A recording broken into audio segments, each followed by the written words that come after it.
ورحمة الله وبركاته. الحمد لله والصلاة والسلام على رسول الله وبعد. د الله په توفیق سره من د سورة البقره 195 نمبر آیت 195 پورې خبره کړې وه او موږ دا خبره بیان کړې وه چې الله رب العزت په دې باقي آیتونو کې څلوېښت حکمونه تشریعي هغه د مسلمانانو دپاره بیانوي. په هغې کې 9 بیان شوي وو. 10 به اوس بیانېږي په دې روانو آیتونو کې او هغه حج دی. د حج بعض احکامات به بیانېږي او که تاسو ته یاد وي نو اخرني آیتونو کې د جهاد خبره کېده او اقسام آداب هغه بیانېدو.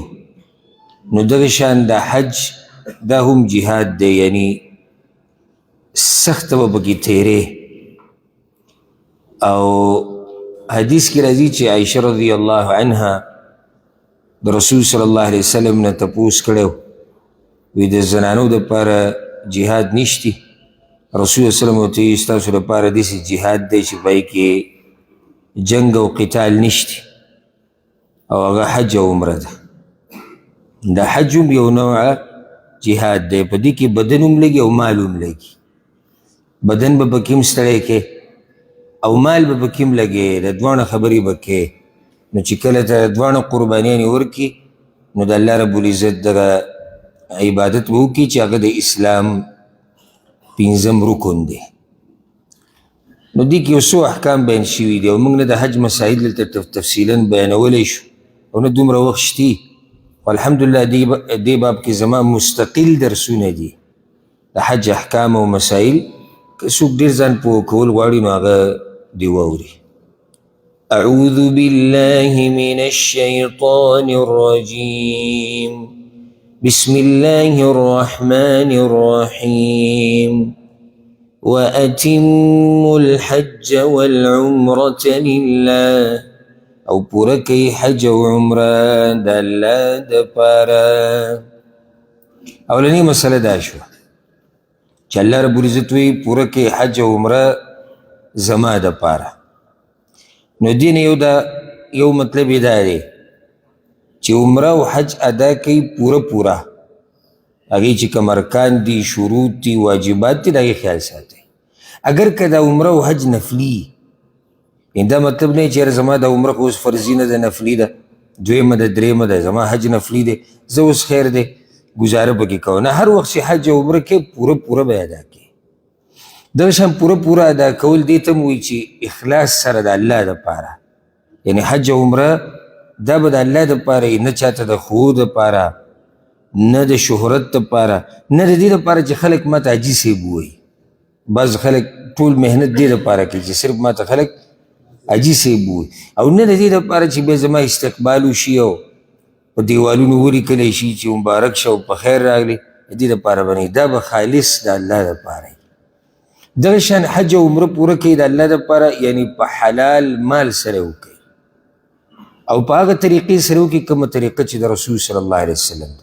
ګوره حدیثونو کې چې کوم فضیلت راغلی دی چې څوک حج وکړي نو دی داسې واپس راځي صفا د ګناهونو نه، لکه څنګه چې دی په اوله ورځ پیدا شوی. دا فضیلت هله تا ته میلاویږي چې کله د حج خالص د الله دپاره وي او په طریقه د رسول صلی الله علیه وسلم. زما په ډېرو حاجیانو او عمره کوونکو باندې زړه وسوځي، زه هلته وینم او ډېر مې لیدلي دي، دومره پیسې ورکړي د بهر ملکونو نه راشي او دغه یو حج عمر کې کوي، دغه یو عمره او هغه هم په ګډه وډه طریقې سره وکړي، نه ځان خبر کړی، نه چا نه تپوس کوي، بلکې په تپوس ورته ځان کمزوری ښکاري. زه به اوس تپوس کوم چې دا څنګه کول غواړي او څنګه نه. نو که غواړي چې دغه فضیلت ته میلاو شي نو 2 خبرې دي: حج به خالص د الله دپاره کوي، دویم دا چې د رسول وسلم په طریقه به یې کوي. دغه شان حج او عمره پوره کوي د الله دپاره. دې کې دا مطلب دی، دا معنی هم پرته ده چې یو پیر حج او عمره کې ورننوتې نو بیا به پوره کوي. لکه اوس یو سړي احرام واچو، تلبیه یې ووې او حج که عمره کې ورننوتو، اوس به پوره کوي لازم.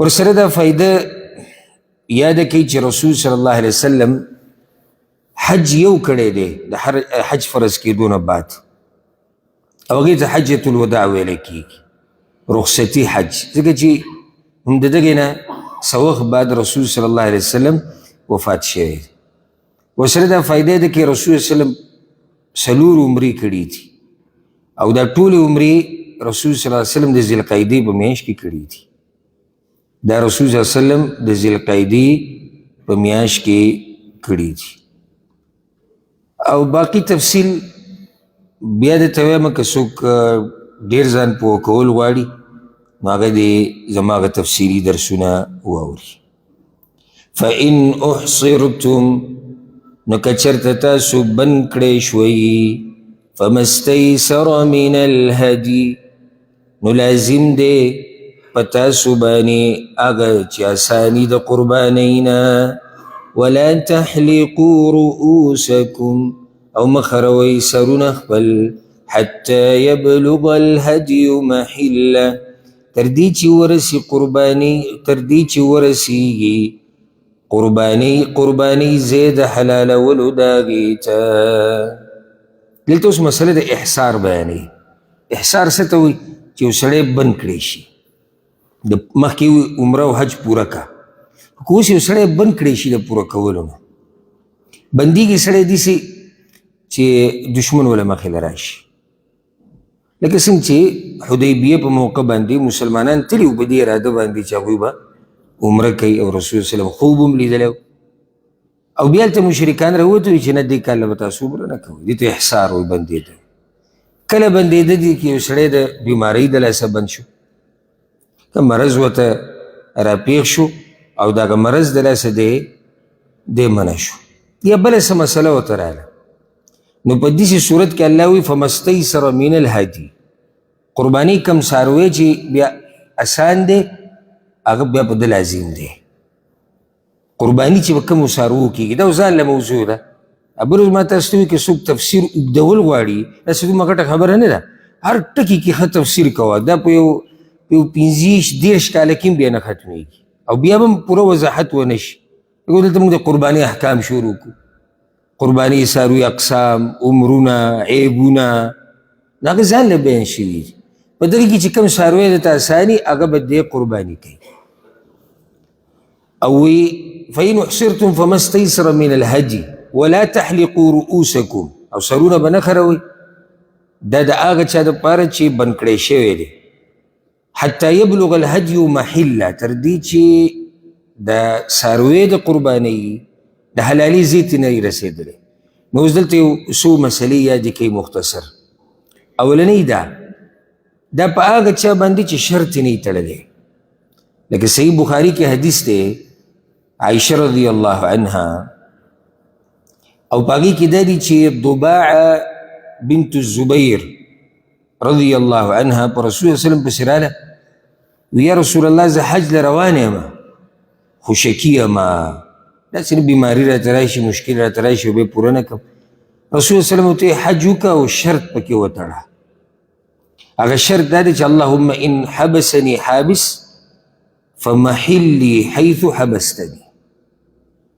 دا کلمات دي یا الله که څه شي یا چا زه بند کړم د عمرې او د حج نه نو زما د حلالېدو ځای به هغې کوم ځای کې چې زه بند شوم که دا شرط چا د احرام د تړلو په وخت کې ووي لکه اوس یو سړی دی بیمار دی هغه ته د خپلې بیمارۍ پته دی چې دا یو چپه ده په ما به راځي خو که دا راله بیا زه حج او عمره نشم کولی او د احرام تړلو په وخت کې دا شرط وتړو او په ده باندې هغه چپه راله بیماري راله فایده د دې شرط دا ده چې په ده اوس قرباني څاروی حلالول نشته بس احرام د کولو کې وزېږدي ګوره چې په دین باندې پوهه نو سړي ته څومره اسانتیا پیدا کېږي که دا شرط یې نه وي تړلی نو بیا به دغه طریقه کار کوي کوم چې الله وایي فما استیسر من الهدي او سر به د هغه وخته پورې نه خرې چې څو پورې څاروی حلال کړی شوی نه نو اوس بله مسله یاده کړه یوه قرباني په حج کې ده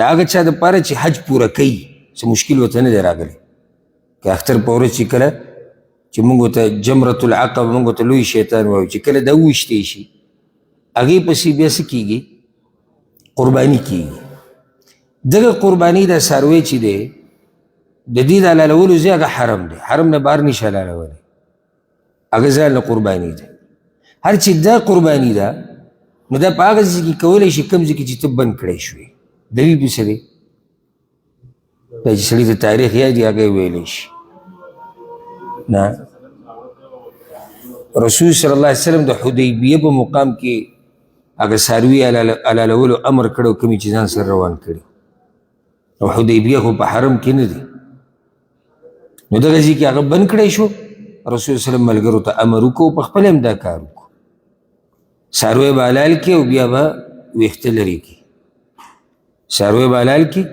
بیا به ویښته لرې کړي بله مسله د حج چې کومه قرباني ده او دې کې فرق څه دی دې کې دا دی چې یو خو ته کوم ځای کې بند کړی شو هلته حلالولی شي یو سړی حرم نه بهر بند دی حرم نه بهر دی حلال کړي د حج هغه قرباني چې د کوم چې پکې دننه ده هغه به لازم کوم ځای کې حلالې ته چې ته زما په دې مسلو ورسېدې حج خو به مو انشاءالله کړی که ناسې هم داسې ورویشتی دی چې څه شوي دی شوي او الله دې قبول کړي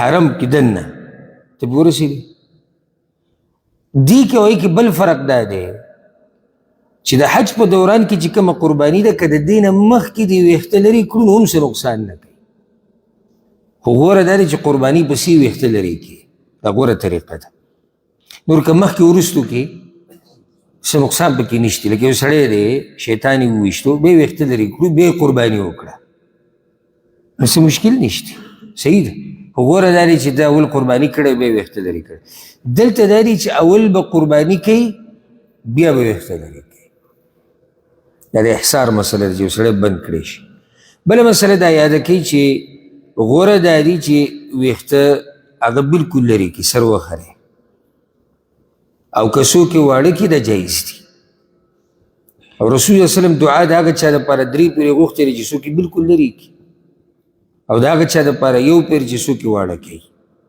بیا دا د عوامو خپله مسله ده بې دلیله او که مولیانو بیان کړي نو دا خو بیا ډېره بده خبره ده چې هغوی دا بې دلیله خبره کړي چې اول پیر چې حج او عمره کې لازم به سر خرئ بیا د هغې نه بعد اختیار دی بیا ویښته واړه کوه پته چې دا مسله د کوم ځای نه زده کړې ده ما ته خو پته نشته که اولنۍ عمره ده که اخرنۍ ده که اولنۍ حج دی او که پنځوستم دی غوره دا دی چې ویښته بلکل وخرې او جایز دی چې ته یې واړه کړي دا په اولنۍ عمره کې هم جایز دی چې ته یې واړه کړي او په سلمه عمره کې هم غوره دا دی چې څه کړي چې وخرې بله مسله ویښته واړه کول دې ته وایي چې د ټول سر د ویښتو نه واغستی شي لږ واړه که دومره دې واله خو چې د ټول سر د ویښتو نه غالب ګمان دی چې ټول سر د ویښتو نه واغستی شي د ټکونه مکونه پکې نشته ښه چې دې ځای نه ټک واله او دغه ځای نه ټک واله دې ته ویښته واړه کول نه وایي دې ته هسې یو څو ویښته لرې کول وایي واړه کول نور دا نه په عرف کې دې ته څوک ویښته واړه کول وایي نه ورته په شریعت کې وایي نو دلته دا مسله د احصار بیانې شوه ښه اوس داسې هم کیدی شي چې یو سړی دی هغه په حج کې دی یا په عمره کې دی او احرام یې اچولی دی په احرام کې بعض حلال کارونه په سړي باندې څه شي هغه حرام شي ځکه ورته احرام وایي لکه حلال کارونو کې څه دي بیبي سره نزدېکت خوشبو ویښته واړه کول ښکار نوکونه نه د اینې دا مسله ستاسو د جیب مسله ګنډلی شوي جامې اچول د نارینه دپاره سر پټول زنانه دپاره مخ ته نقاب اچول هغه چې جوړ شوی د مخ دپاره دستانې استعمالول او څومره چې دا مسلې بیانېږي تاسو ته به دې اندازه لګي چې تاسو څومره اوبه کیږي ځکه په دین باندې ځان پوه کول دا صرف د مولیانو کار نه دی علما چې ځان په دین پوه کوي هغه جوور علم وي دقیق مسلو راتله خو بعض مسلې داسې دي چې په دې ټول امت لازم دي چې زده کوي خو د حج او عمرې یوازې د علماو کار خو نه دی که نه عوام پکې هم کوي نو څه به کوي به چې څه وکړو ځان به پوه کوي چې څنګه کول غواړي او څنګه کول نه غواړي. اوس یو سړی د هغه ته ضرورت راغی چې یو داسې کار وکړي چې هغه په محظوراتو کې دی. محظورات یعنې منع دی. یو سړي ته ضرورت راغی چې دی ویښته لرې کړي، مشکل ورته راغی. نو د هغې طریقه دا ده چې دی دا ویښته لرې کړي او فدیه به ورکوي، او هغې ته فدیة الاذا وایي. اذا په عربي کې تکلیف ته وایي، یعنې دا فدیه دی ورکوي په دې چې د ځان نه تکلیف لرې کو. او بهې کې یو روایت راځي د عبدالله بن معقل، هغه وایي زه د کعب بن عجره رضی الله عنه سره ناست وم، او دا حدیث په ډېرو کتابونو کې راغلی دی. نو ما ورته ووایي د دې آیت تپوس مې ترې وکړو، دا کوم چې اوس ته وضاحت به یې موږ کوو. وی راته یې ووایي چې دا زما په باره کې الله رالیږلی و.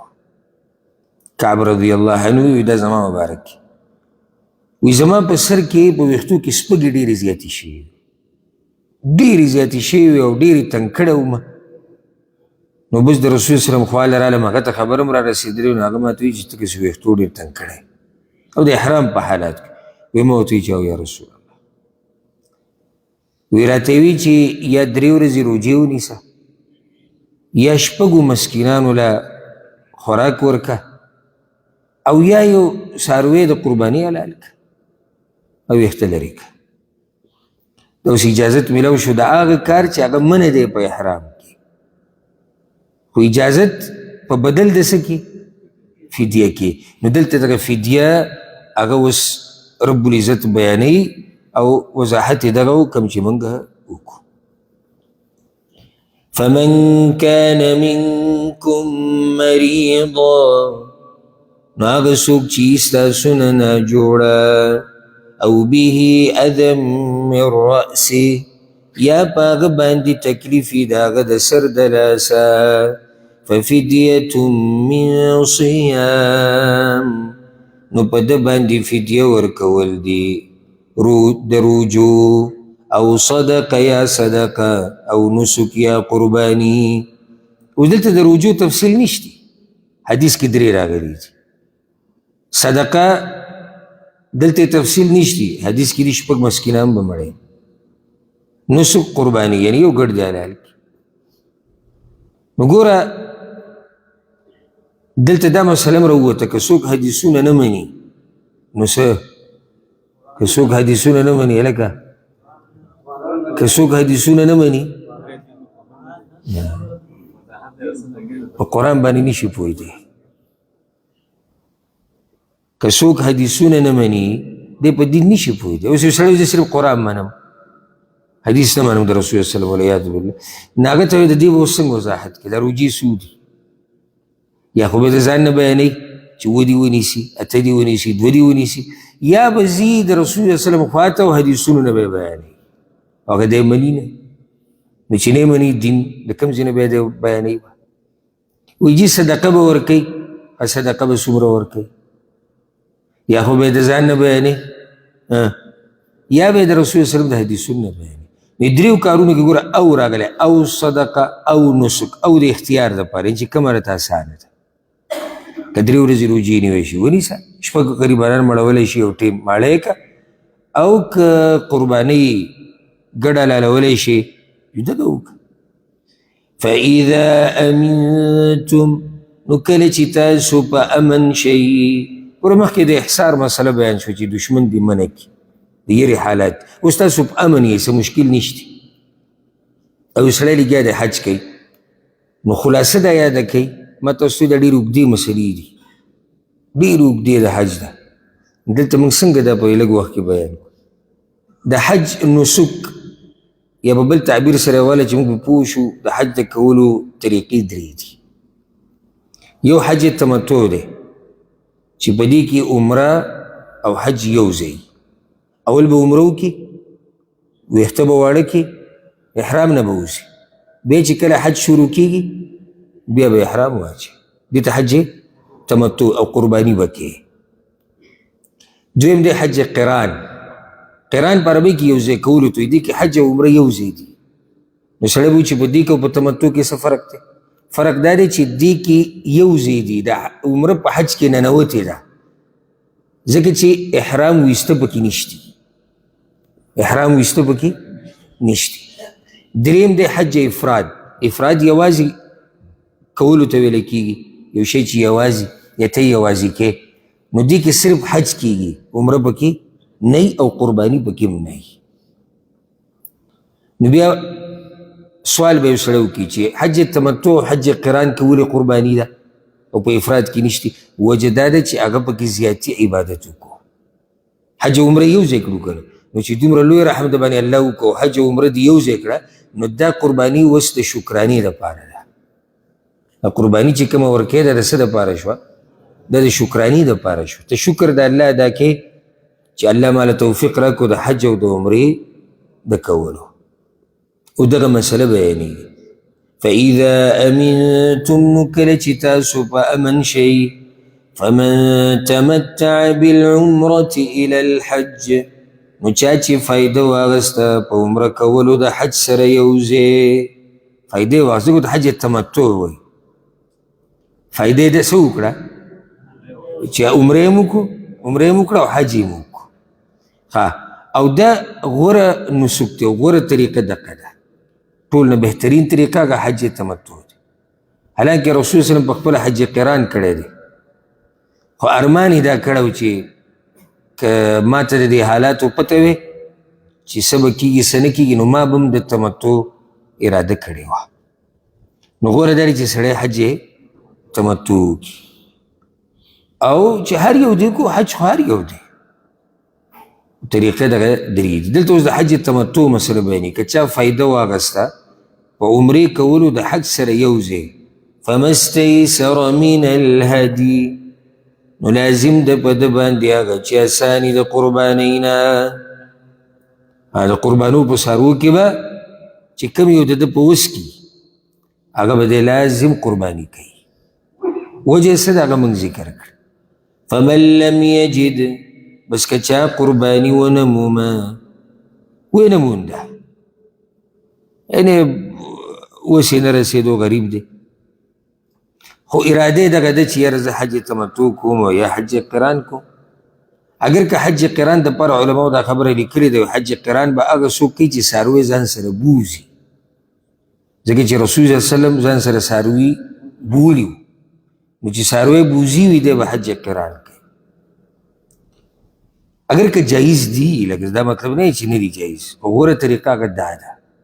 نور که څوک څاروی هلته علي او حج قران کوي، نو هم حج صحیح دی، دا نه چې نه کېږي. هر چې حج تمتع دی، نو هغې کې څاروی بوه نه دي، بلکې ته هلته ځان له څاروی اخیستی شي. فمن لم یجد، اوس یو کس ته قرباني ونه مونده، فصيام 3 أيام في الحج، نو روجې نیول دي 3 ورځې د حج په ورځو کې، و7 إذا رجعتم، او 2 ورځې کله چې تاسو واپس شئ، واپس شئ خپل ځای ته. حج نه بعد واپس راغلې، نو اوس څه وکړه؟ اوس 2 ورځې روجې ونیسه. تلك 10 كاملة، دغه 10 روجې دي پوره ثواب والا. تلك 10، دغه خو 10 شوې، نو دا خو 10 دي، نو دې خبرې څه فایده وکړه؟ 3 په حج کې دي، 2 به چې ته رالې 2 به نیسې.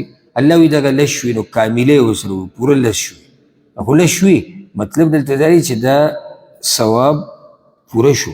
یعنې څوک د دې شک کې نه پرېوځي چېرې ما خو 10 ورځې روجې ونیوې، خو چې دا هغه ثواب به ما ته پوره میلاو شوی که نه به میلاو شوی؟ الله وایي ثواب که پوره دی. نو دا 10 ورځې روجې په مقابله د هغه قرباني کې شوې چې هغه د دې کس هغه قرباني ده ونه مونده. ذلك لمن لم يكن أهله حاضر المسجد الحرام، دا حکم دا هغه چا دپاره دی چې نه یې کور واله د هغه اوسېدونکي د مسجد حرام. دا اوس بله مسله بیانېږي. حج تمتع، عمره او حج یو ځای کول، یا حج قران عمره په حج کې دننه کول، دا حکم د هغه چا دپاره دی چې هغه د حرم اوسېدونکی نه وي، چې هغه د حرم اوسېدونکی نه ولې عمرې خو د هر وخت کولی شي او په حرم کې اوسېږي که نو چې عمره هر وخت کولی شي نو څه ضرورت دی چې دی اوس دلته حج او عمره یو ځای کوي نو دا حکم د دوی دپاره نه دی حج تمتع حج قران چې څوک د حرم نه بهر دي د هغوی دپاره دی نو په هغوی به قرباني وي بیا هر چې حرم کې اوسېدونکي دي دوی به حج افراد کوي او به یې کې قرباني هغه نشته ځکه چې عمره ورسره یو ځای کړې نه ده نو دې قرباني پسه کوي واتقوا الله ویریږئ د الله نه واعلموا ان الله شدید العقاب او پوه شئ چې یقینا الله سخت عذاب واله دی واتقوا الله ویریږئ د الله نه یعنی ویریږئ د الله نه او دا عبادت په داسې طریقه وکئ په کومه طریقه چې شریعت تاسو ته ښوولی دی خپله منماني پکې مه کوئ په خپله مرضۍ یې مه کوئ او که څوک خپله منماني کوي او د الله او د الله د رسول نه مني نو بیا الله وی په دې ځان پوه کوي چې ان الله شدید العقاب الله سخت عذاب ورکوونکی دی د مکی مشرکانو کې او د جاهلیت په دور کې په عربو کې یو بل رواجو په هغې باندې به هم رد کېږي اوس پرې روان آیت کې هغه دا چې د حج دا میاشتې به یې مخکې کولي وروسته کولي د حج دا زمانه نه ده د خپلې مرضۍ مطابق یعنې کله به وي دې کال به رمضان کې دا حج وکړو دې کال به دا حج په رمضان کې به وکړو کله به وي نه د محرم ته به یې واړو که کله به یې رامخکې غیر ذوالقعده کې به یې وکړو نو او دا مسله را روانه سورة التوبه کې الله دا خبره به د هغوی ذکر کوي چې دوی کې دا کار و چې دا میاشتې به یې مخکې کولي وروسته کولي د عزتمنې میاشتې چې کوي د خپلې مرضۍ مطابق لکه یو میاشت کې به اراده و چې جنګ وکړي هغه میاشت به د څه وه هغه به د عزتمنه میاشت و اشهر الحرم کې به په هغې کې جنګ منو نو دوی به داسې کار به وکړو چې دا جنګ به په دې میاشت کې وکړو او دا بله میاشت به بیا عزتمنه میاشت خپل مرضی مطابق بس څلور میاشتو شمار پوره کول دي بس هغه به کله مخکې کولی کله به وروسته کولی الله رب العزت پرې رد کوي چې نه د حج ورځې چې دي هغه معلومې ورځې دي او دا له الله له طرف نه مقرر شوي ورځې دا نه چې کله مخکې کوو کله وروسته کوه الحج اشهر معلومات موده د حج یو څو میاشتې دي معلومې څوک د ځان نه مخکې کولی وروسته کولی نشي الاشهر المعلومات دا کم یو دي دا معلومې میاشتې نو شوال ذوالقعده او ذوالحجه د ذوالحجې د اولنۍ لس ورځې دا د حج ورځې دي کمې شوال ذوالقعده او د ذوالحجې د اولنۍ لس ورځې اوس دلته یو سوال هغه ده موږ بار بار دا بیان کړی دی کې دې جواب هم کړی چې حج خو شروع کېږي د اتمې نه د اتمې د ذوالحجې نه نو څنګه شوال هم د حج میاشت ده ذوالقعده هم د حج میاشت ده او ذوالحجه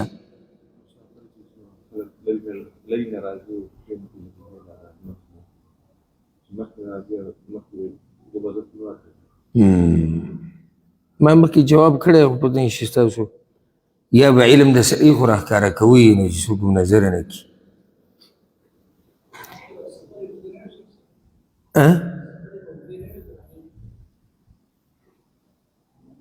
نو سفر دې وکړت شي که نه وړي لکه اوس یو سړي ته پته وي چې حج په اتم شروع کېږي او ورځ یې دقه ده نو دې د یو میاشت مخکې سفر شروع کړي دې کې څه دي اراده خو به دې د حج هم دقه اتمه باندې کوي نو جواب د دې دا دی اول خو چې تاسو ته دا محسوسه شي چې علم سړي سره نه نو هغه څومره په رڼا کې پروت وي بیا جواب یې دا واله یو سړی د حج تمتع اراده ده چې حج تمتع کو یا حج قران کوي خو او طاقت شتي چې په احرام کې پاتې شي او دی لاړ په یکم د ذوالحجې لاړ په یکم د ذوالحجې او طواف یې وکړو او صفا مروه یې وکړه او حج قران کوي نو احرام خو کولاوالی نه شي که نه ویښته واړه کول هم نشته احرام به هم نه کولاوي او بیا پروت دی هغه اتمې ته چې حج شروع کړي دا طریقه صحیح ده که نه صحیح نو دی خو په یکم راغلی دی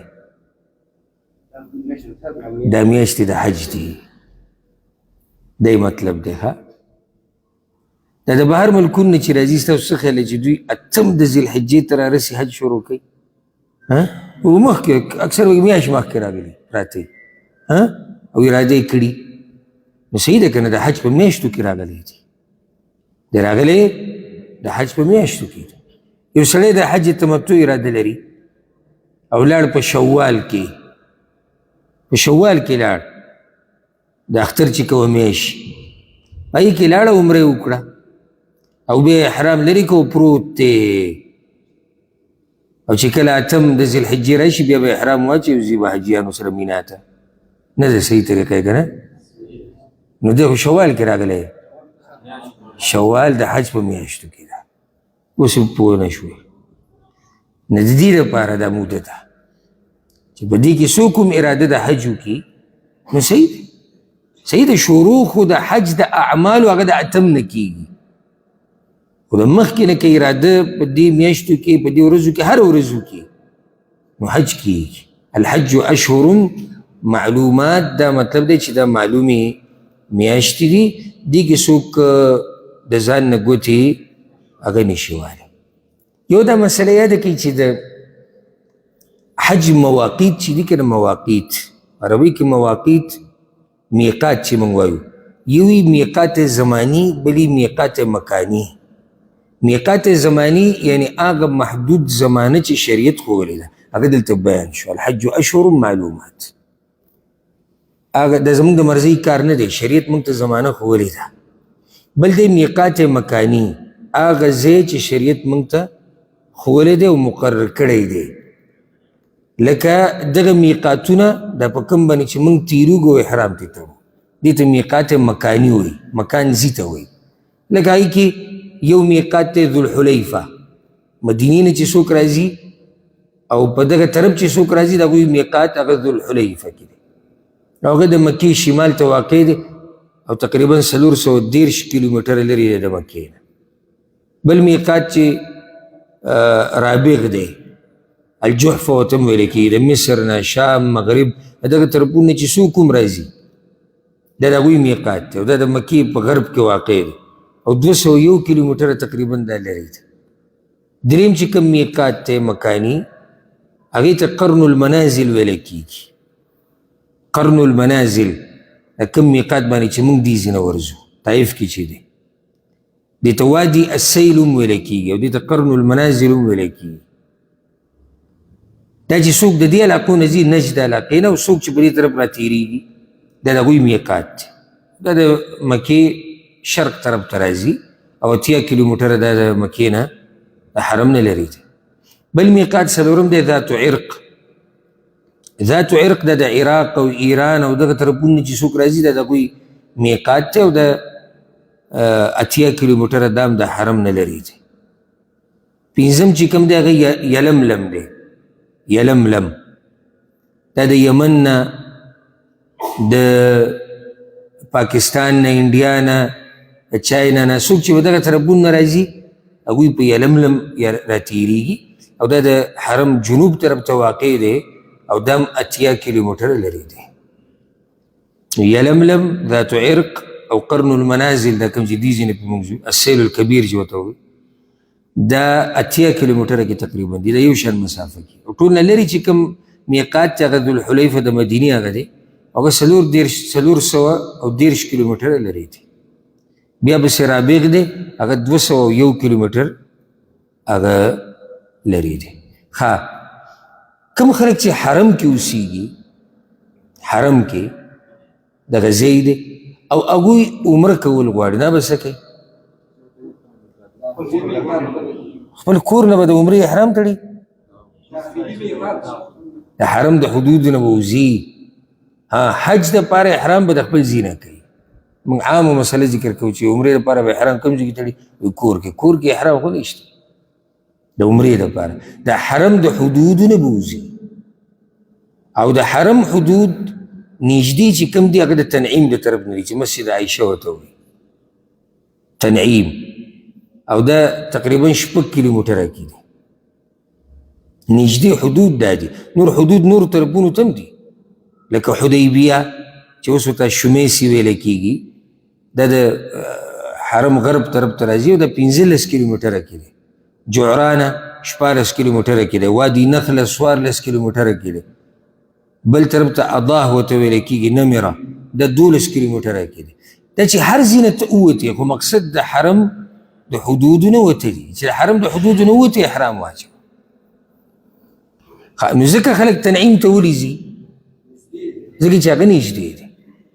اوس هم پوه نه شوی په دې مسله، چې پوه شوی. نو الحج اشهر معلومات، موده د حج یو څو میاشتې دي معلومې. فمن فرض فیهن الحج، نو چا چې فرض کو په دې کې په ځان باندې حج، چا وایي چې یاره زه به حج کومه، تلبیه وکړه، احرام یې وتړو، نو دی یو څو کارونه به ځان لرې ساتي. فلا رفث ولا فسوق ولا جدال في الحج، نو نه به یې خبرې د شهوت او نه ګناه کول او نه جګړې کول په حج کې. رفث هر د شهوت کار او د شهوت خبرې ته وایي په عربي. د احرام په دوران کې او د حج په ورځو کې به د شهوت خبرې او کارونه دا نه کېږي. سړی احرام یې تړلی او دی د شهوت خبرې کوي، نامناسب دي د احرام سره. الله وایي دا به نه کوي. د شهوت کار خو پرېږده، خو لرې خبره ده. د شهوت خبرې به هم نه کوي، هغه څه به هم نه کوي چې هغه د شهوت د پوره کولو په زمره کې راځي، بغیر د کوروالي نه. کوروالی خو منه دی. نو څه خیال دی چې یو سړی په دغه اوچتو مقاماتو کې او ځایونو کې او د احرام په حالات کې او دی کله پردو زنانو ته ګوري، کله یو څه کې کله بل څه کې، داسې به کې نشتي. د بعضو خلکو ته سړی حیران شي چې دا زناور نه هم بدتري، چې په داسې ځایونو کې یو دغه احرام د 2 سپینې ټوټې د سړي په بدن باندې لکه کفن کې چی سړی، او دی بیا هم د شهوت نه نشي منع کېدی. دا د زناور نه هم بدتر دی، د زناور نه هم بدتر شو بیا. ولا فسوق دی کې بیا ټول عام ګناهونه راغلي. نو رفث کې شهوت خبرې او کارونه، فسوق کې هر قسمه ګناه راغله، ګناهونه به ځان لرې ساتي. ته خو د الله بندګۍ لتلی، ثواب ګټلو لتلی، که نه ګناه ګټلو لتلی، ثواب ګټلو لتلی. ولا جدال فی الحج، او جنگ جګړې به هم نه وي په حج کې، به جګړې نه کوي. ولې خاص ته دې جګړو تذکره؟ هسې یو دا یو فایده ته ذکر کوم. کله چې سړی سفر وکړي که نه، سفر سړی ستړی شي، او دا چې ستړی شي نو دې جګړه ډېر زر کوي. نو ځکه الله وایي ځان کنټرول ساته، ته د عبادت لپاره راغلی، ته جګړو نه یې راغلی. اوس دین کې بحث راغی، دینی خبر راله، یو چا ته د ښه کار ویل، د بد نه منع کول، دا به کې خو په طریقې سره. نو عام جګړو نه به ځان لرې ساتي. او جګړې خو بیا زموږ د پښتنو حال هم نه لیدلی که څه، په وړه خبره د اوبو په بوتل جګړه، په ځي باندې جګړه، ته را مخکې شو، ته ورننوتې باتروم ته، دا خو زما نمبر زه ولاړم، په دې جګړه. دا مناسب نه دي. ته دومره لرې نه راغلی او دومره خرچه دې کړې ده او د الله دپاره دومره سخته تیرې، او ځان نشي منع کولی د جګړو نه. دا خو امتحان دی. اصل امتحان هغه دا دی چې ته ستړی، ته په سخته کې، اوس به ستا د اخلاقو پته ولګي. کور کې چې ته دمه ناسې د ایسي او د پنکې لاندې او په پسته طلایي کې، هلته خو ستا اخلاق مزیداري، خو نن به دې پته ولګي چې ته د عرفات په میدان ولاړې او نور وهلی او وږی شوی مې او تږی شوی مې او ستړی شوی مې، اوس به یې د اخلاقو پته ولګي چې ستا اخلاق څنګه دي. ځکه ګوره د روجې دا میاشت روانه که نه، روجې چې کله سړی ونیسي سړي د اخلاقو بیا پته وایي د څومره اوبو کې. نو الله وایي چې نه به د شهوت کارونه او خبرې، نه به عام ګناونه او نه به جنگ جګړې په حج کې. وما تفعلوا من خير يعلمه الله، او هغه چې تاسو کوئ څه نیکي پوهېږي په هغې باندې الله. حج له چې سړی ځي خو نیکیانو ګټلو له ځي که نه، الله تا راتېزوي وایي هر قسمه نیکي چې کې ما ته معلومه ده.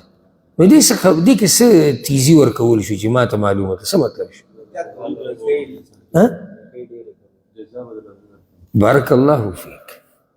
چې الله ته معلومه ده معنی ده چې زه به دله پوره بدله درکوم. نو چې دا خبره یقیني شوه چې د نیکۍ پوره بدله میلاویږي، نو ته اوس کوشش وکړه چې خیر ډېرې کړي. دا مطلب دی. وتزودوا، او ځان سره توخه وړئ، فإن خیر الزاد التقوى، یقینا غوره توخه تقوا ده. و سفر رواني الله وی ځان سره توخه وړه. دې باره کې عبدالله ابن عباس رضی الله عنهما بعضو نورونه اقوال و آثار نقل دي. یو دا چې د یمن نه به بعض خلک راتلو حج له، او هغوی به ځان سره توخه نه راوړوي. نحن المتوکلین علی الله، یا موږ المتوکلون یو، موږ چې په الله باندې توکل کړی دی. نحن المتوکلون، موږ په الله باندې توکل کړی دی، او موږ بس بیا به سوال کوو په حج کې، یو پسې بتلو بل پسې بتلو. نو الله ورته وایي چې توخه ځان سره راوړئ، او چې دومره څه د سره نه وي رابشي سورت آل عمران کې چې حج خو په هغه چا لازم دی چې هغه سره دومره صحیح چې دی پې حج ته ورسي، اوس او طاقت یې نه چې نه بیا مه راځم. یو قول دا دی، وي بعضو خلکو به دا وي چې چا به ورته وایي توخه ځان سره ویسئ، خوراک څښاک ځان سره راوالئ، ځکه چې ډېرې ورځې دي او په هغه ورځو کې خو حج ښه اوږد و، اوږدې سفر یې. نو هغوی به دا ووایي موږ د الله خواله ور روان یو، نو هغه به راله خوراک او څښاک نه راکوي. چې دومره موږ لرې نه د الله خواله ور روان یو، نو خو بندوبست به راله هغه وکړي که نه. نو بیا به دغه بندوبست وي چې بیا به ګرځېدو، یو ته به یې ماله راکړه بل ته به یې ماله راکړه. نو الله ورته وایي توخه ځان سره وړه که نه، حج له روان یې وتزود.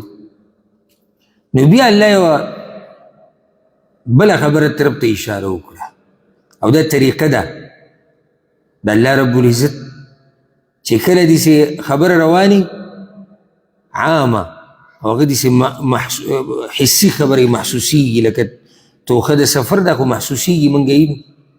نو الله رب العزت پکې یو نصیحت وکړي، یو دیني یو شی یاد کړي چې هغه معنوي. نو الله وایي د توخې خبره روانه ده، خو غوره توخه د نه یېره نه شي، هغه د تقوا ده. دغه توخه پکې ځان سره وړئ. نو د توخې نه توخه را یاده شوه، هغه د تقوا توخه ده، ځکه یې تذکره دلته وشو.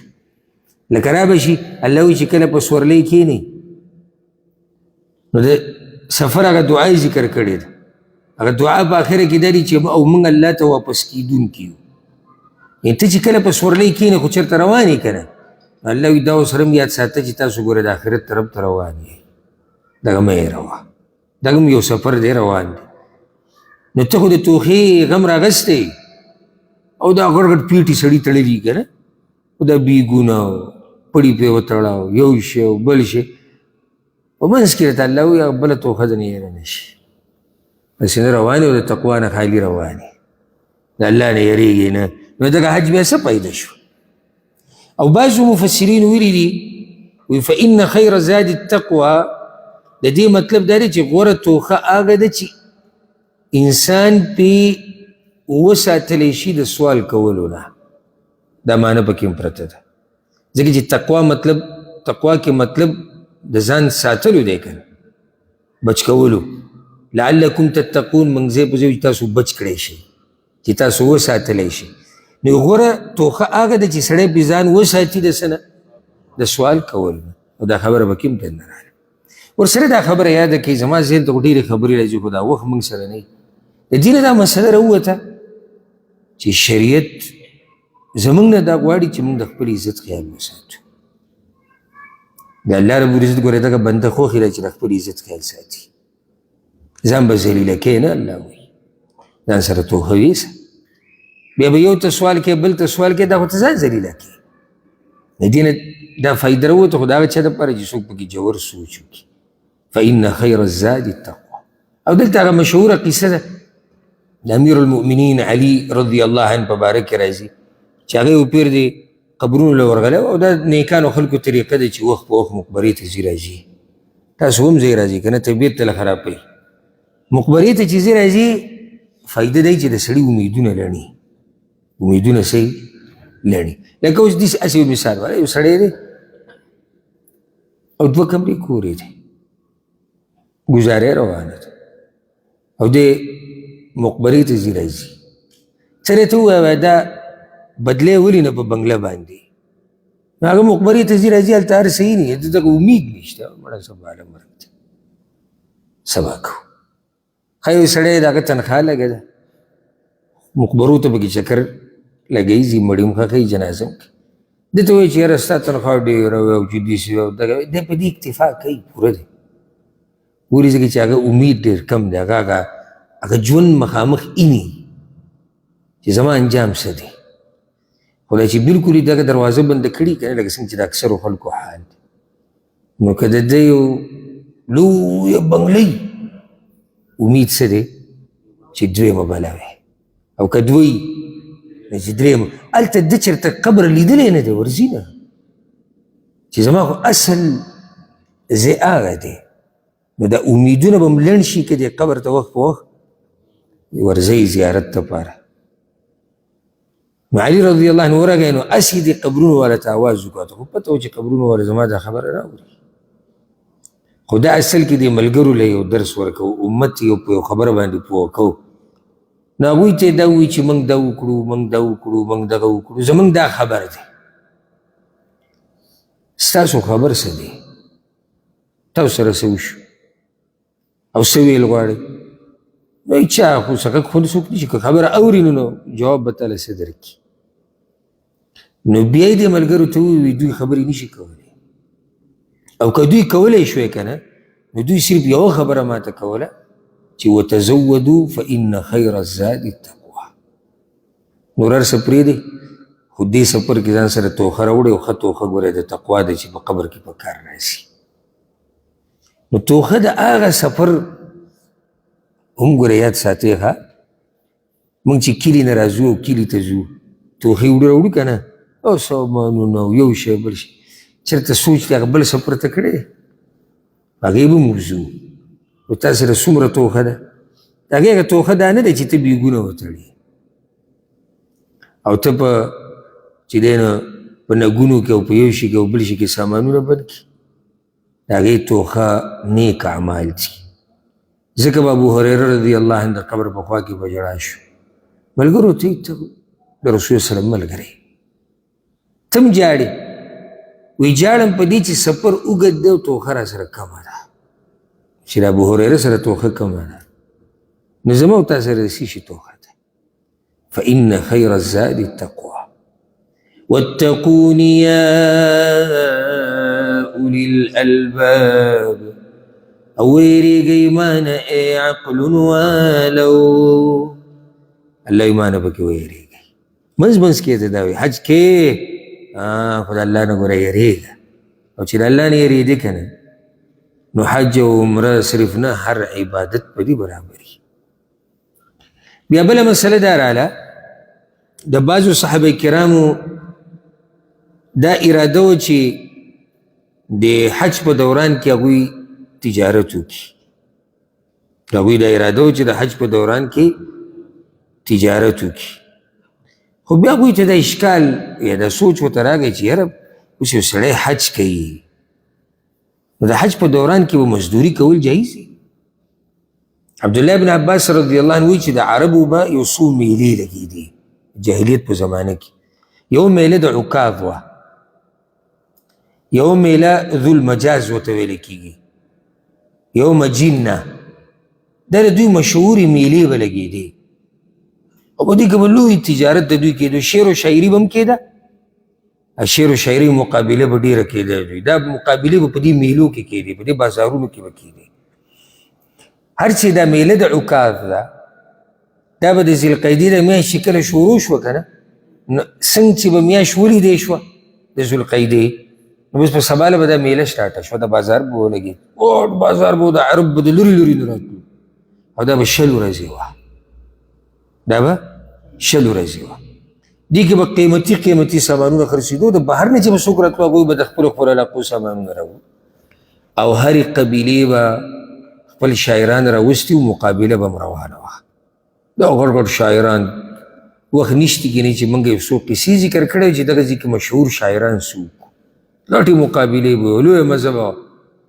ځکه چې دا چې د هغوی دا شعر و شاعري او فصاحت او بلاغت سړی واوري، سړی ورته حیران شي. دا به هغوی دغه شان کولی، دا نه چې جوړی یې یا څه وغواړي، یو شاعر به دی خوا بل شاعر به اخوا، او دا په یو بل پسې به لیږي، یو په شعر و شاعرۍ کې دغه شان. دا شاعریانې نه وي. زمونږ د پښتنو یو تاریخ شتي د شعر و شاعرۍ، اوس هغه شاعري په پښتنو کې څومره چې زما مطالعه ده او لټون دی، نو هغه ډېره کمه پاتې شوې ده. اوس خو هر سړی شاعر دی، یو دوه جملې جوړوه، ته څه شوې زړه کې چې دې څه راځي ووایه. زیات نه زیات که څوک متاثره کوي، بس داسې د غم ساز ورسره ولګوه. مخامخ سړی دې ته ګوري نه به ته به ژړا هم شي.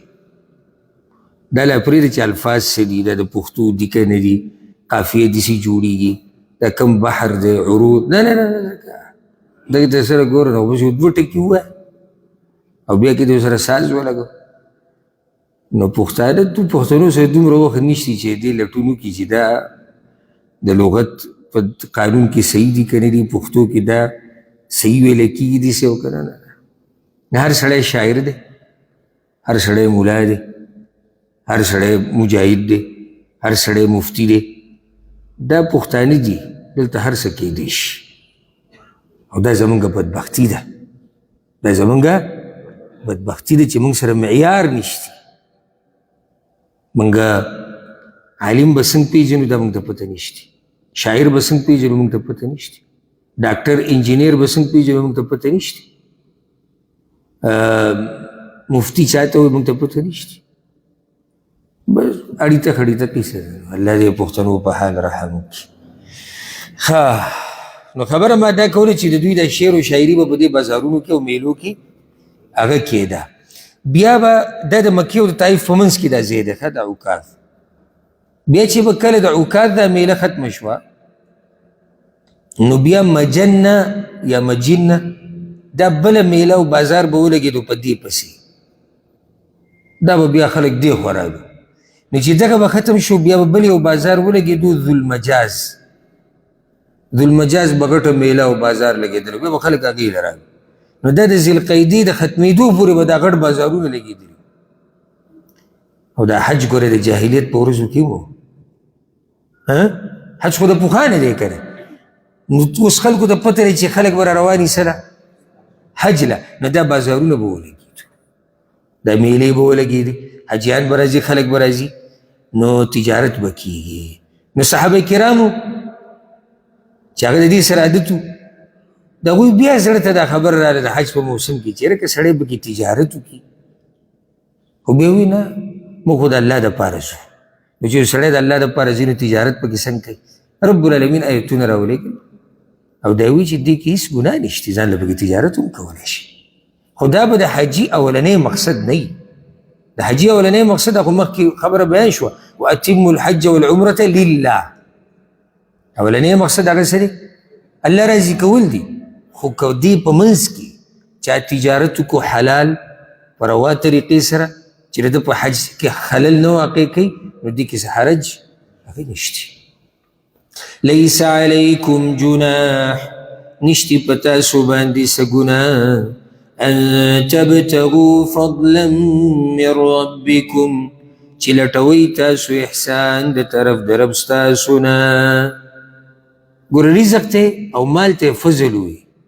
فضل د الله دا خبره یاده کړي چې دا رزق دا مال دا تجارت دا څه چې موږ سره دي دا د الله رب العزت فضل او احسان دی نو چېرته به خبره صرف ځان ته نه دغه کوي چې دا زما کمال دی یاره ډېر تکړه تکړه خلک شتي ښه تعلیم یافته شتي ښه زورور شتي او یو روپۍ جیب کې نشتي سوال کوي لګیا دي هر وخت د الله شکر ادا کوه او اعتراف کوه د دې خبرې چې دا ټول احسان د الله دی او دا فضل د الله دی فإذا أفضتم من عرفات نو هر کله چې تاسو راکوز شوئ د عرفات نه فاذكروا الله عند المشعر الحرام نو یادوی الله لره په خوا د مشعر حرام کې مزدلفه کې مشعر الحرام معنی مزدلفه کې دلته اوس الله رب العزت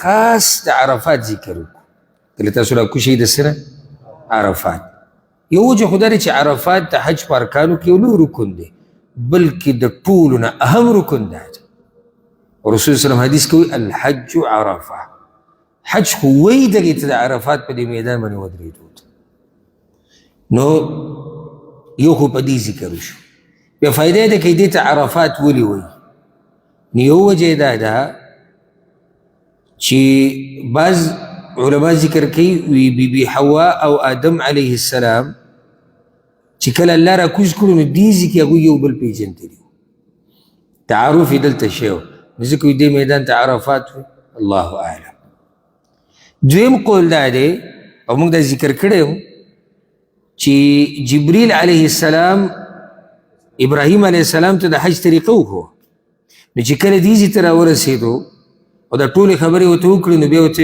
عرفته پوه شوې که نه هغه یو پوه شو نو بس دې ته عرفات ویلی شو او بعض دا وایي چې ابراهیم علیه السلام ته د عرفات دا ځمکه وښودی شوه نو چې کله هغه دې ځمکې له ورغی نو ویې پېژنده عرفها پېژنګلو ته په عربۍ کې یعنې عرفها معرفت نو ځکه دې ته عرفات وي الله اعلم نو دا ډېر په حج کې یو لوی رکن دی بیا دې کې چې را کوم غر دی جبل عرفات ورته ویلی کېږي د عرفات غر دې ته د برکت غر ویل دې له دغه قسمه نومونه ورکول د دې څه تاریخ نشته خو صرف دومره دی چې دا په دغه میدان کې دی بس عرفات غر په کوم ځای کې دی عرفات کې دی دغه د عرفات دا ډېری د دې نور څه خاصیت نشته ګورئ د دې نور څه خاصیت هغه نشته زموږ خلکو ته یو غټه قصه جوړه کړې په دې غر باندې آدم علیه السلام راکوز شوی څوک وایي بي حوا راکوزه شوې وه څوک وایي دلته به چې دی حساب کتاب له الله راځي څوک څه وایي څوک څه نو د ټولې دنیا حجیان هغه به ته ویني په دغه ورځ تلاوتونه کوي ذکرونه کوي جړاګانې کوي او زمون خصوصا د بر صغیر د حاجیان او د عجم چې کوم دی بیا نو دوی به ګورې دته ډېرې کې کته بره ما یو وخت کې یو څو کاله پرله پسې کله چې ما سبق وي په یو معهد کې ثانویه کې نو د حاجیانو د خدمت لپاره چې دا کوم هلکان چې هلته خدمت کوي په هغو کې به زه وم نو دا لارې د حاجیانو ته خو د دوی سره بیمار یا هغه هسپتال ته رسول دا منډې منډې به مونږ وایلې نو چې څنګه به د عرفات په دې میدان کې دا خلک را سټارټ شو که نه نو چې زموږ دا خلک به راتلو دغه تپوس به کوو هغه ډېرې کوم ځای کې ده هغه ستن کوم ځای کې ده سپینه دغه تپوس کوم چې د عربو د حاجیان دي هغوی به چې د نور څه معلوماتو قیمتي زموږ دغه عجم یادو بیا په عجمو کې بیا زموږ دی چې کوم دي دی بیا د دې نورو نه یو لږ تیز دي نه هلته بیا بره ناستې څوک به پکې راولیدو زخمي به شو دې نور ته به ناستو نور به بېهوشه به شو او بره بیا په هغه ډېرۍ باندې چې کاڼی صفا موږ نه دی پرېښودی هر ځای کې نوم لیکلی شوی دی لیدلي هم دي که نه هم دي نوم او تاریخ چې بس د دنیا فتحه کړې دي سره راختلی دی نه ذکر وشو نه الله ته جړه وشوه نه عبادت وشو نه هغه منځونه صحیح وشو خو دا دی چې د عرفات ډېرۍ ته وختم داسې خلکو د ځان نه ځان په خپله په سخته کې اچولی دی. شریعت کې دا قسمه خبرې هغه نشتې. د عرفات میدان ټول د ودرېدو ځای دی. نو الله وایي چې کله تاسو د عرفات نه راکوشئ نو الله لره یاد کوئ په مشعر حرام کې. مشعر حرام یعنی مزدلفه کې الله یادول. مزدلفه کې څنګه دي؟ بعض مفسرین دا ویلي معنی ده چې هلته بیا د ماښام او ماسخوتن لمونځ جمع کوي. هلته د ماښام او ماسخوتن لمونځ جمع کوي. ماسپښین مازدیګر تا کوم ځای کې جمع کو؟ عرفات کې. ماښام ماسخوتن اوس جمع کا مزدلفه کې. او هغه جمع تاخیر ده که تقدیم ده؟ د ماښام په ټیم کې ده که د ماسخوتن په ټیم؟ ماسخوتن په ټیم کې. ماښام په ټیم کې خو ته ووتې ایله چې رسې نو هغه جمع تاخیر ده. هلته به دوه منځونه یو ځای. او چا دا ویلي د الله یادول معنی چې ته دغه مزدلفه کې الله یادوه. بیا خصوصا چې کله د سحر دا منځ وشي که نه او د ښه رڼا لګېدو پورې الله لره یادول دا یو لوی عبادت دی. خو ما اکثر حاجیان دا لیدلي دي او دا د افسوس خبره ده چې یوه منډه بس ځان رسول دي عرفات ته او ځان رسول دي بیا مزدلفې ته او ځان رسول دي مینا ته یو مقابله. او تکړه هغه دی چې اول ځان ورسي او تکړه هغه دی چې په ټیم ځان وباسي. داسې منډه نه ده، داسې مقابله نه ده. دلته موږ راغلي یو د الله د راضي کولو لپاره. که ته په مزدلفه کې لږ لیټ شوې څه چلو شو؟ څه تاوان شو؟ هېڅ تاوان نه دی شوی. او که ته د اختر په ورځ دا جمره لږه لیټ وولې نو څه چلو شو؟ څه خو ونه شو که نه. او که ستا دا طواف لږ لیټ شو څه تندر خو نه راوګېږي. داسې مقابله نه ده روانه، یو منډه نه ده، نه مقابله یو روانه ده. هغه ده د الله د راضي کولو. نو الله راضي که په صحیح طریقې سره د حج وکړه او دغه عبادات سره ته پوره ورسوه. دا مطلب. واذکروه کما هداکم او یادوی الله لره لکه څنګه چې تاسو ته یې ښودنه کړې ده. د ځان نه وبکې کارونه او طریقې نه راوباسي. الله یاد که خو څنګه یاد که؟ څنګه چې تا ته ښولې ده، یعنې چې ستا مرضي ده.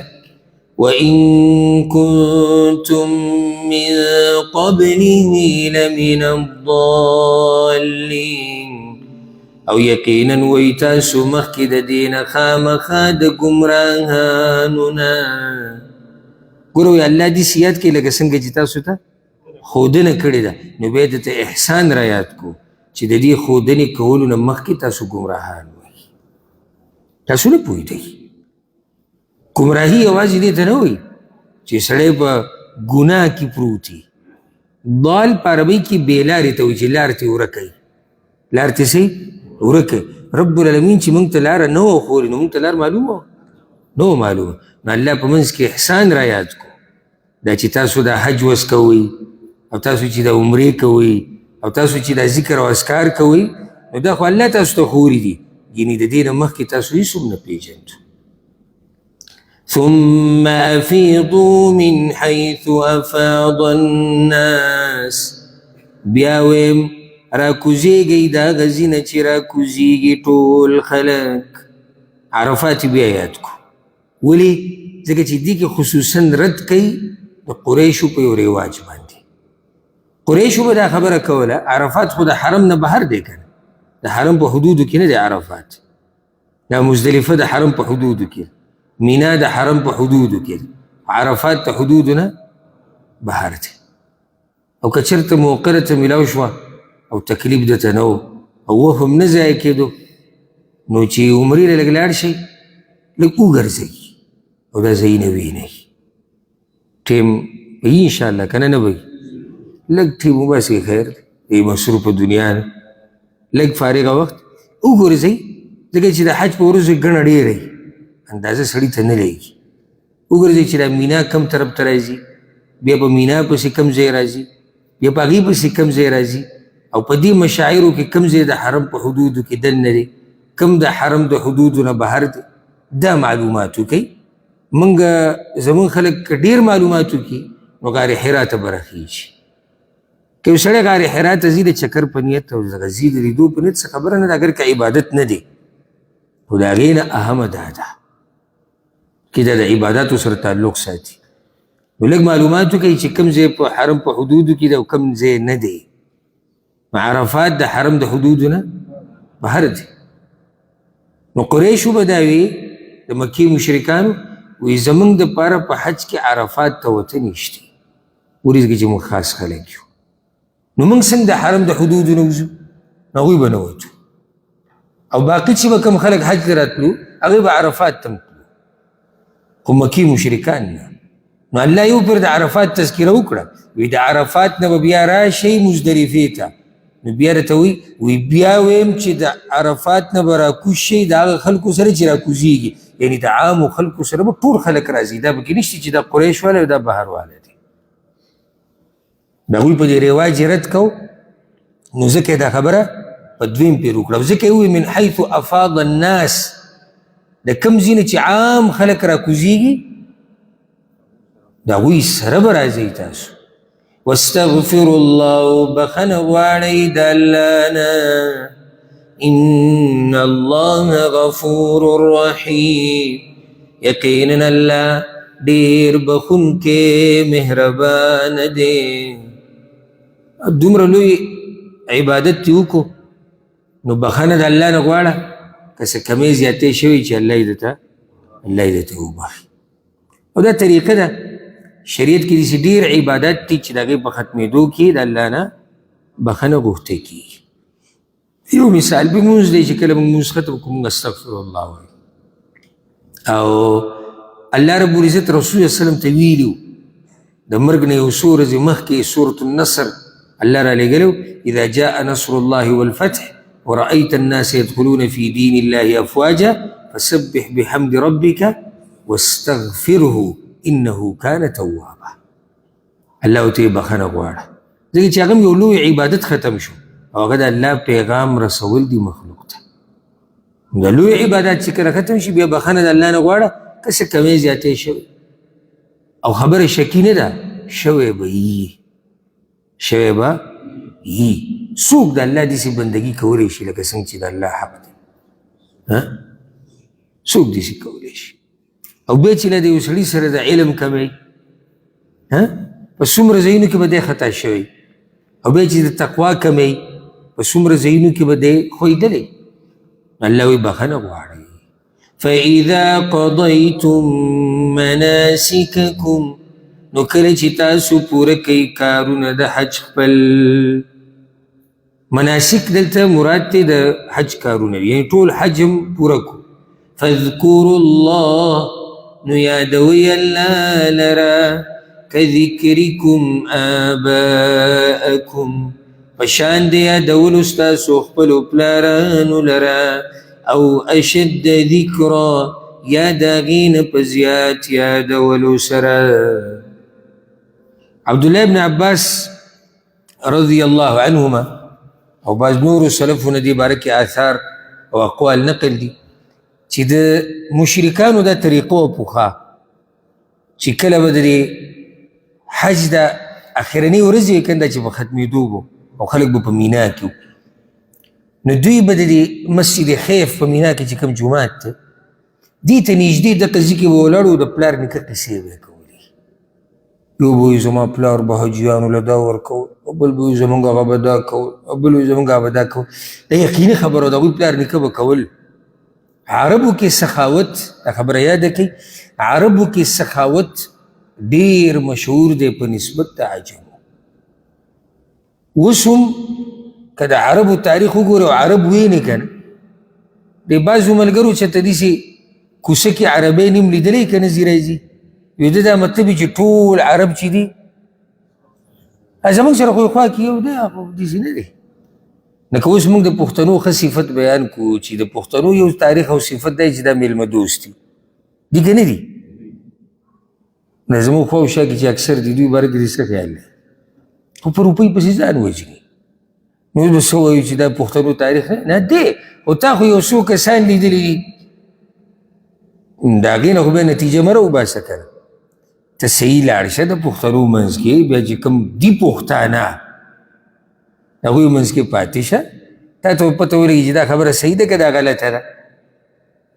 نو دغه شان د عربو تاریخ چې ولټې د دوی قصې د سخاوت واورې او ورسره ژوند تېر کړي، ښه صحیح ژوند ورسره تېر کړي، نو دوی کې الله رب العزت سخاوت ډېر زیات اچولی دی. یعنې دې قریشو تاریخ صفرواله د قریشو دوی چې د دې حجیانو څومره خدمت کړی دی که نه، او دا به خپل شرف ګڼو ګورې. او دا درته ووایم په دې به د دوی جګړه وه. قریشو کې خو دنه ډېر خاندانونه دي، هر خاندان دا کوشش و چې حجیانو خدمت د خوراک او څښاک ذمهواري ده زمونږ شي. هغه الله رب العزت هغه خاندان او قبیلې له ورکړه چې رسول صلی الله علیه وسلم پکې و. نو دا دلیل دی د دوی په سخاوت باندې چې په دې باندې جګړه روانه. بس خو جګړه په دې کوي چې زما طرف ته روانه دی، بس خو په دې جګړه کوي، په دې طبیعت خراب کوي. نو دا ډېر سخیانو د پلار نیکه قصې به یې کولې. او دومره سخیانو که نه په دوی کې داسې خلک تېر شوي دي چې دومره یعنې دا دیګونه نه دي، د دیګونه او پتیلې دا به د حجیانو دپاره دومره غټ غټ دیګونه باندې کول چې هغې ته به یې پوړۍ یخودې ورختو اوبو ته. او هغه به داسې پخلی نه و چې کیلو غوښه یې راوړې دی یا 2 کیلو، اوښان به پوره ور واچول، پوره اوښان. اوښ اوس هم ډېر قیمتي دی ګورئ، داسې کمزوره غونته کې چارې نو 15,000 کې میلاوي کمزورې. او دوی به د اوښانو ور اچوي دیګ ته او پتیلې ته اور به ورته لګېدلی. دا به په دې حجیانو کې په مسافرو کې په دوی کې تقسیمول. اوس هم دا صفت دی، اوس هم د حجیانو خدمت دوی کوي، اوس هم د حجیانو خدمت هغه دوی کوي. لاړ شه حرم مکې او مدني وګوره که نه، خدمت دا دوی کوي. نو دوی به د پلار نیکه قصې بیا د مینا کې کولې. الله ورته وایي دغې نه غلي شه، ما یاد کوي، الله یاد کوي. نو داسې ورته وایي الله یاد کوي داسې لکه څنګه چې پلار یادوي. د دې څه مطلب شو؟ یو دا بعض مفسرین وایي څنګه چې ته صرف خپل پلار یادوي او بل ورسره څوک نه یادوي، نو الله هم یوازې یادوي، بل څوک ورسره مه شریک کوئ. د پلار سره ته په دې معمولي کار کې بل څوک نه برخدار کې، او د الله سره د هغه په دې الوهیت کې او ربوبیت کې او په دې ګټه باچایي کې ته نور مخلوق کو سره یو ځای کې، خالق سره مخلوق یو ځای کې، کوم ځای انصاف شو؟ بله دا علما وایي چې د دې مطلب دا نه دی چې الله ورته وایي چې د پلار د ذکر سره زما ذکر یو ځای کوئ، نه الله ورته وایي ما یادوئ، ما داسې مې یاد کوي لکه څنګه چې تاسو د پلار نیکه دا قصې کوئ، که د دې په ځای ما یاد کوي، دا عبادت دی. او اشد ذکر بلکې د دې نه مې زیات یادوئ. که یو سړی پلار یادوي یا نیکه یادوي، چېرې موږ سره یې خم کړي دی او زموږ پلار ومو زموږ نیکه مو، نو خبره خو صحیح ده. ولې د پلار نیکه په موږ دومره احسانات دي څومره چې د الله دي. او الله زموږ معبود دی، زموږ رب دی، نو ځکه الله وایي الله لره یادوئ. اوس الله رب العزت 4 قسم خلق به ذکر کوي، 4 په روانه ایتونو کې. یو هغه دي چې د هغوی سره صرف د دنیا غم دی، دویم هغه دي چې هغوی سره دنیا او د آخرت غم دی. بیا به منافق ذکر کېږي چې هغه ظاهره کې دین غواړي، ظاهره کې، باطن کې څه غواړي؟ ما کسې ډېره د سوچ خبره، ظاهر کې دین غواړي، باطن کې دنیا. 4م قسم هغه دینداره خالص مؤمنان به ذکر کېږي چې هغوی خو د الله د راضي کولو دپاره الله وایي ځانونه یې خرڅ کړي دي. نو اولنی قسم دا دی فمن الناس من یقول، نو بعض د خلکو نه هغه څوک دي چې وایي ربنا آتنا فی الدنیا، ای ربه زمونږ راکړه مونږ ته په دنیا کې، وما له فی الآخرة من خلاق، او نه د لره په آخرت کې څه برخه. ټول غم یې د څه سره دی؟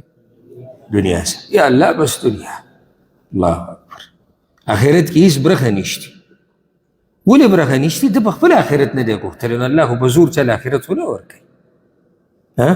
ما تا د آخرت نه غواړو او الله د آخرت راکړي. ولې د آخرت داسې داسې معمولي دی، لکه یو نیم سړی که دعا هم غواړي د الله نه،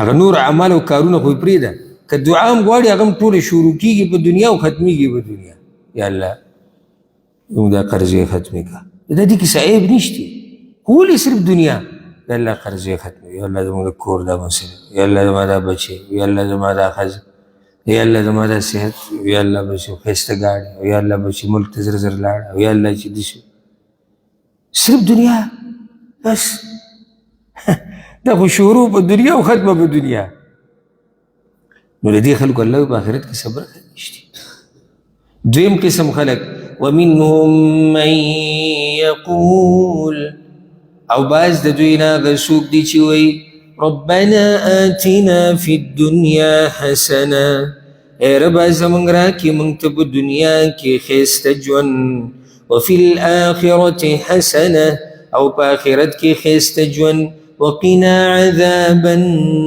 النار او وساته موږ د عذاب د اور نه دنیا هم غواړه آخرت هم غواړه دنیا کې ښایسته ژوند راکړه آخرت کې ښایسته ژوند راکړه دې کې ګوره رد دی په هغه خلکو باندې چې صرف په دنیا پورې نښتي دي هغه رد شو او رد دی په هغه خلکو باندې چې دا وایي چې یاره دنیا به بلکل نه غواړي دا بعض دا صوفیان چې کوم دي د هغوی دا سوچ دی یا د بعضو خوارجو دا نظریه ده چې نه نه نه دنیا خبره به بلکل نه کړي لکه دنیا نه بغیر ژوند نه تېرېږي او چې دنیا کې اوسېږي نو څنګه بغیر دنیا غوښتو نه به ته ژوند تېرې د الله نه به دین هم غواړي د الله نه به دنیا هم غواړي دواړه خبرې به چلې خو اصل مقصد به آخرت او دنیا به دومره غواړي چې د ضرورت پې پوره شي ها دا هغه دعا ده چې انس ابن مالک رضی الله عنه وی رسول وسلم به اکثر دا دعا غوښته د دې ډېر لوی فضایل دي وموږ سره دا وخت هسې هم په ختمېدو دی یو څو منټې دي هغه فضایل دلته نشو بیانولی دا دعا اکثر وایي په سجدو کې په عام اوقاتو کې اذان او د اقامت منځ کې په باران د ورېدو په وخت کې په تهجدو کې دا دعا ډېره غواړي ولې دا دعا دومره قیمتي دعا ده چې د دنیا او د آخرت هر خیر پکې راجمع دی یعنې تاسو به سوچ وکړئ دې کې څه پاتې دي چې نه دي ذکر هر څه پکې رالو نو چې ته اوس لګیا خپله خبره دې شروع کړي اگر که روا ده چې الله ماله دا ماله دغه نو څوک پورې به لګي او څومره تفصیل به کوې او کیدی شي یوه خبره ته د الله نه غواړې او ستا دپاره پکې خیر نه خو ته یې غواړې نو که ته دا وویل لنډه الله ته چې الله دنیا کې راله هم خیر راکړه او آخرت کې هم خیر راکړه هر څه پکې راغلي حسنه دنیا کې ښایسته ژوند څه ته وایي مفسرینو ډېرې خبرې کړي خلاصې دا ده هر نعمت چې ستا ژوند پې په ارام کېږي په دنیا کې دا د دنیا ښایسته ژوند دی لکه پراخه حلاله روزي نیک عمله بیبي نیک عمله اولاد روغ صحت پراخه کور علم پوهه هوښیارتوب سړیتوب سکون اطمینان امن و امان عزت دا ټولې خبرې پکې دننه راځي آخرت کې ښایسته ژوند د الله رضا بخنه جنت ته ننوته عمل نامه په ښه لاس میلاوېده د نیکیانو تله درنېده په پولې سیرات باندې تېرېدل د الله دیدن کول حوض کوثر نه اوبه څکل جنت ته ننوتل د انبیاو سره ګاونډیتوب د نیکانو خلکو سره ګاونډیتوب دا ټولې خبرې پکې راغلي نو څه پکې پاتې شو هېڅ هم پاتې نه شو دا ډېره قیمتي دعا ده په مخ یې د الله نه غواړئ اولئک لهم نصیب مما کسبوا دغه کسان دوی لره برخه ده د هغه عمل دغه کسان دوی لره برخه ده د هغه عمل نه چې دوی کړی دی والله سریع الحساب او الله زر حساب کوونکی دی ګور هر چاته برخه د هغه د عمل الله وی میلاوي یو سړی صرف دنیا غواړي صرف دنیا به ورته میلاو شي، آخرت به نه. یو سړی دنیا او آخرت غواړي، الله بله دواړه ورکړي. والله سریع الحساب، او الله زر حساب کوونکی دی. امید هم دی، یره هم ده. یره دا ده دا ته چې کوم ګناهونه کوې که نه، نو ګوره دا خبره یاد ساته، الله زر حساب کوونکی دی. حساب به درسره کوي، وخت به راځي او ډېر زر به راشي. امید دی دا ته چې کومې نیکیانې کې، کومه دینداري کې، د دې بدله به الله ډېره زر درکړي. نو نا امیده کېږه ما حوصله کمزوري کوه، بلکې خپل محنت او کوشش کوه. واذکروا الله فی ایام معدودات، او یادوی الله لره په ورځو شمار کړی شو کې. دا ایام التشریق دي. ایام التشریق اول د اختر ورځ راشي په مینا کې کنه، بیا په هغې پسې یا 3 ورځې یا 2 ورځې. نو په مینا کې ټولې یا 4 ورځې دي یا 3 ورځې دي د اختر د ورځې سره. الله وی په دې ورځو کې ما یادوي.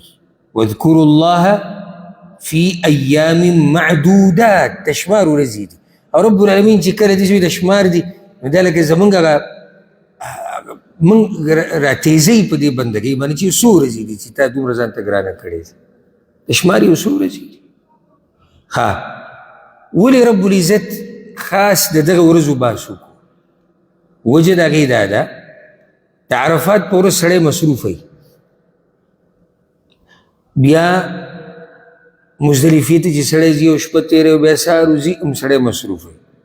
د هغې نه مخکې کوم 8 تاریخ باندې چې حج شروع کېږي، اولنۍ چې کومه ورځ ده یوم الترویه، نو په هغه ورځ هم حاجي مصروف وي، احرام تړي او بیا مینا ته ځي، بیا هلته لمونځونه دي، بیا عرفات ته وځي سهار کې.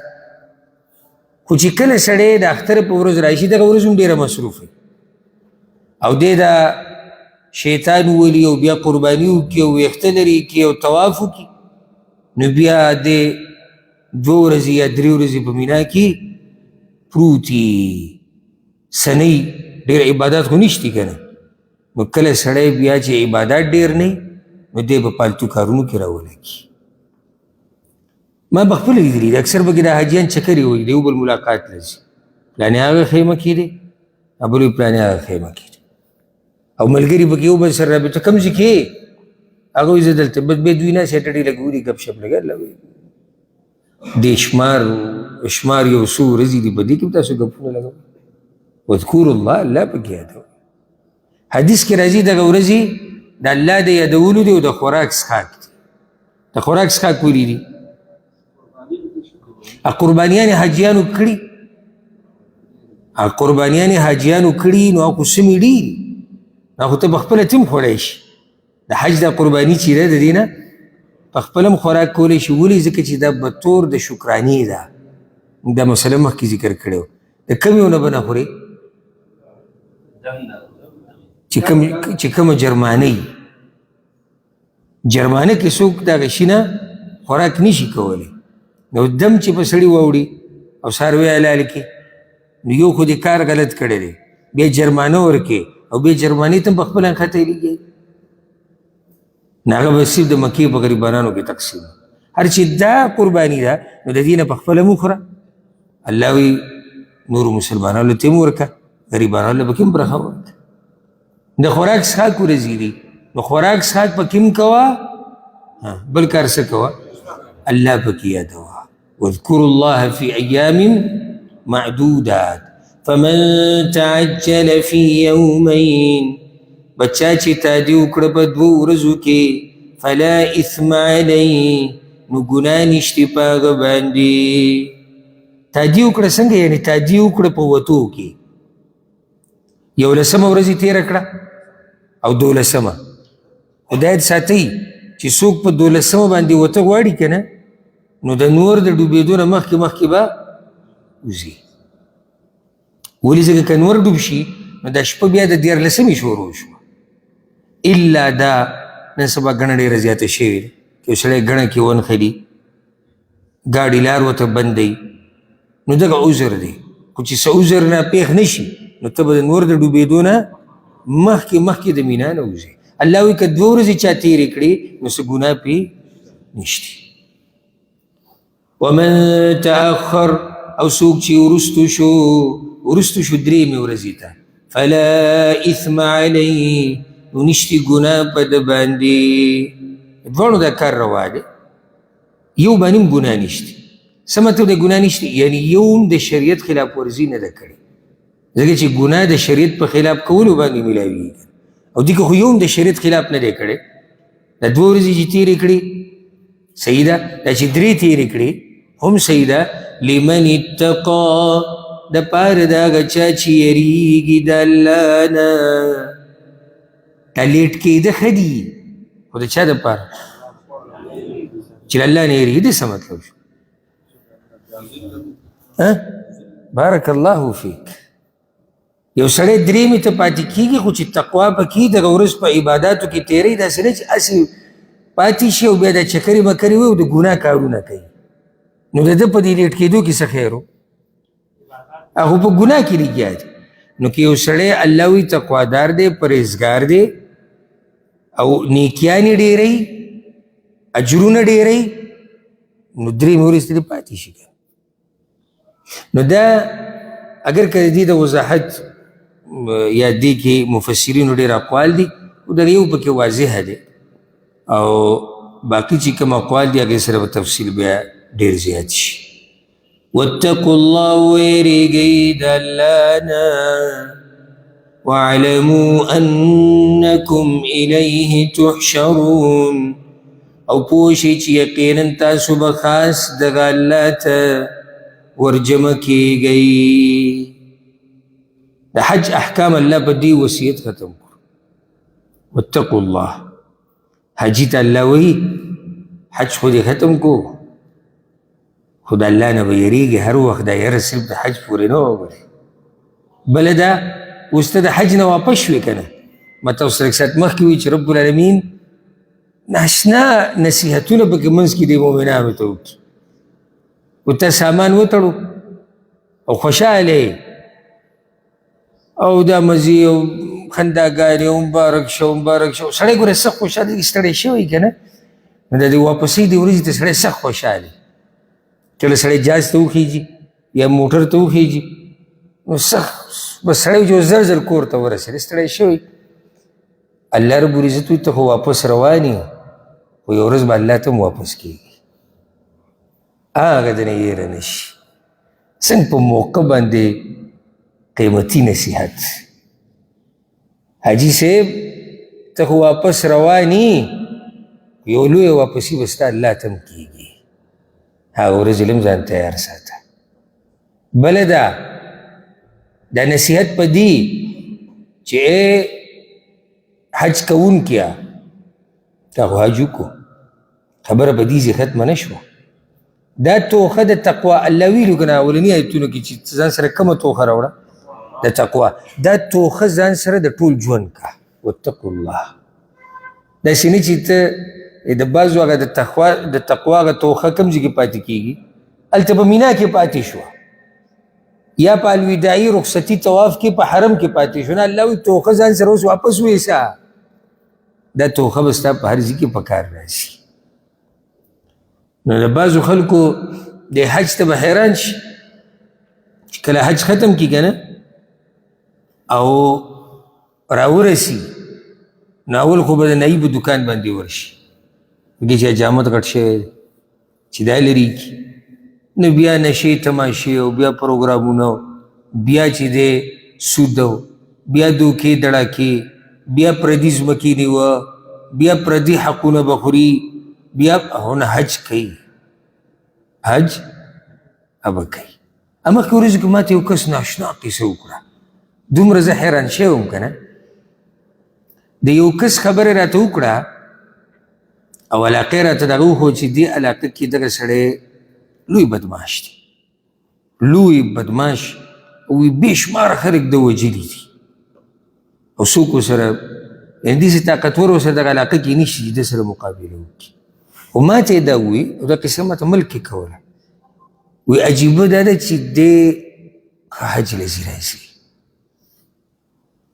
خو چې کم کال حج له لاړ شي که نه نو په هغه کال خلک یېرېږي چې څه چل به کوي نو بیا د کلي کې هغه هم د دغه علاقې ده وی بیا موږ دا بحث کوو یو بل سره چې پلانې حج له تللی دی الله دې خیر کړي چې څوک به وجلی کېږي نو چې دی حج له لاړ شي خلک وایي حاجي صاحب حاجي صاحب چې راشي نو څنګه کار بیا کوي نو مې دا خو بیا دی راشي په خپله کوي نه دی حج کی او دلته کسان لګولی چې کس مړ کړي زه په حج کې یم